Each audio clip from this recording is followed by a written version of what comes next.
As the Commander of Pacific Air Forces, a senior leader in our Air Force, and an African American, many of you may be wondering what I'm thinking about the current events surrounding the tragic death of George Floyd.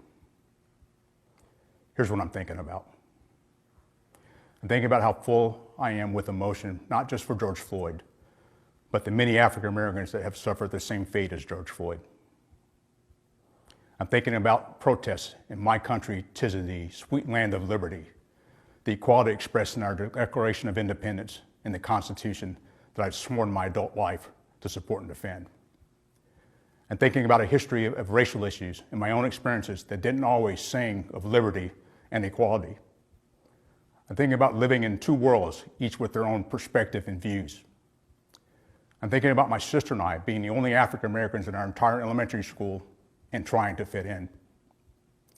I'm thinking about then going to a high school where roughly half the students were African American and trying to fit in. I'm thinking about my Air Force career, where I was often the only African American in my squadron, or as a senior officer, the only African American in the room. I'm thinking about wearing the same flight suit with the same wings on my chest as my peers, and then being questioned by another military member, "Are you a pilot?"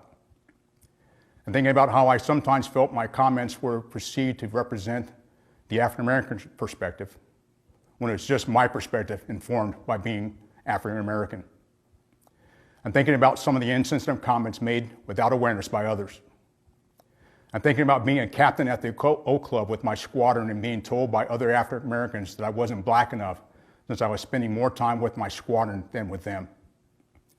I'm thinking about my mentors and how rarely I had a mentor that looked like me.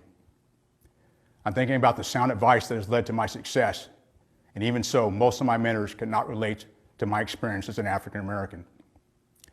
I'm thinking about the pressure I felt to perform error-free, especially for supervisors I perceived had expected less from me as an African American.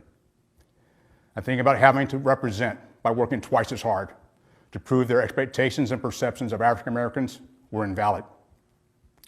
I'm thinking about the airmen that have lived through similar experiences and feelings as mine, or who were either consciously or unconsciously unfairly treated. Conversely, I'm thinking about the airmen who don't have a life similar to mine and don't have to navigate through two worlds. I'm thinking about how these airmen view racism, whether they don't see it as a problem since it doesn't happen to them, or whether they're empathetic.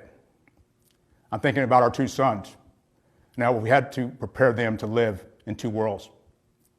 I'm thinking about the frank and emotional conversations my wife and I have had with them just this past week as we discussed the situations that have led to the protests around our country.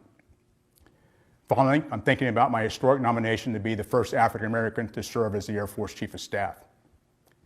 I'm thinking about the African Americans that went before me to make this opportunity possible.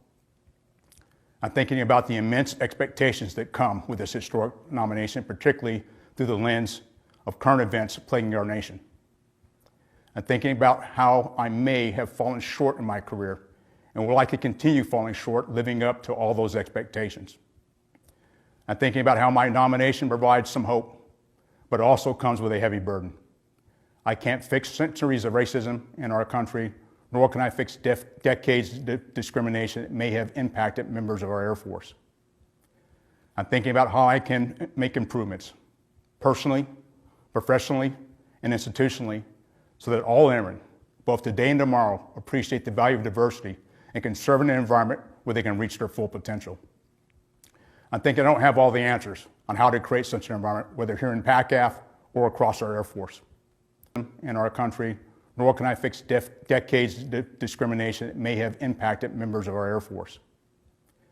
I'm thinking about how I can make improvements, personally, professionally, and institutionally, so that all airmen, both today and tomorrow, appreciate the value of diversity and can serve in an environment where they can reach their full potential. I think I don't have all the answers on how to create such an environment, whether here in PACAF or across our Air Force. I'm thinking about, without clear-cut answers, I just want to have the wisdom and knowledge to lead during difficult times like these. I want the wisdom and knowledge to lead, participate in, and listen to necessary conversations on racism, diversity, and inclusion. I want the wisdom and knowledge to lead those willing to take committed and sustained action to make our Air Force better. That's what I'm thinking about. I want to know what you're thinking about. I want to hear what you're thinking.